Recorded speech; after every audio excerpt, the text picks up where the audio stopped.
Breaking news. Claims that American cult members were actually Russian spies have surfaced. Federal prosecutors allege that Russian agents infiltrated 3 American political organizations to spread propaganda and interfere with elections. 4 Americans and 3 Russians were charged in a new indictment that was unsealed on Tuesday with conspiring to act as unregistered foreign agents on behalf of the Russian Federal Security Service, FSB.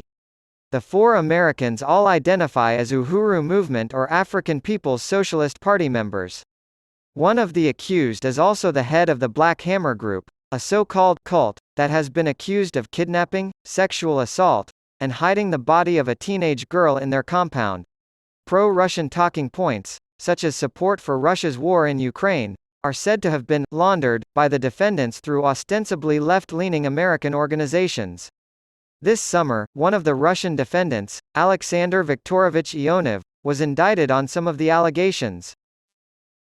The most recent indictment adds that beginning in 2015, members of the APSP and the Black Hammer Party were paid by Ionov and his Russian associates to attend conferences and protests. A top APSP official allegedly visited Russia in May of that year, where he entered the APSP into a partnership with the Russian defendants, knowing that they were agents of the Russian government. After returning from their lavish vacation, the APSP allegedly collaborated with Russian agents to draft and circulate a petition charging the United States with genocide against people of African descent. Indictment details reveal that the Russian agent paid APSP $500 for the document. Donations of greater value allegedly followed. More than $7,000 was allegedly paid to APSP members for a 4-city tour to promote the petition by Russians. The APSP is accused of collaborating with the Russian defendants to spread anti-Ukrainian propaganda following Russia's invasion of Ukraine in February 2022. In a video addressed to the APSP, Ionov claimed that anyone who supported Ukraine was also supporting Nazism and white supremacy.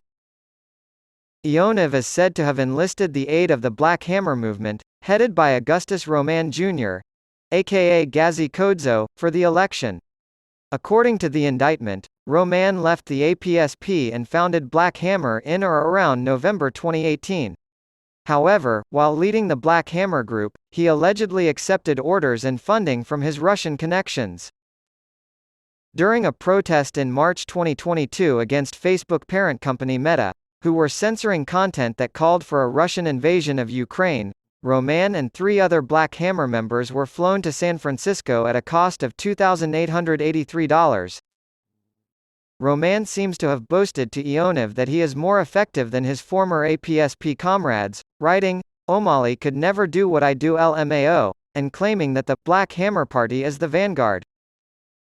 Roman was recorded saying, "I'm not ashamed to say that the Black Hammer Party has relationships with the Kremlin," at a June 2022 Black Hammer Party rally outside the Georgia state capitol. But shortly after the protest, Roman began to worry about even more serious issues. Several attempts at establishing a central community base for the Black Hammer Group had been led by Roman in the past. Roman established the group in a rented house outside of Atlanta after an attempt to construct Black Hammer City on an undeveloped piece of land in Colorado failed. They say Roman started making common cause with far-right organizations like the Proud Boys and forbade members from leaving the group. A person calling from the Black Hammer base in July 2022 told authorities they were being held there against their will. After responding, police discovered a dead 18-year-old male from an apparent self-inflicted gunshot wound to the head. In the end, Roman faced charges of criminal street gang activity, aggravated sodomy, conspiracy to commit a felony, false imprisonment, kidnapping, aggravated assault, and aggravated sodomy. An arrest warrant states that Roman sexually assaulted at least one of 2 victims while his followers held them at gunpoint in a garage. In that case, bond for Roman has been denied.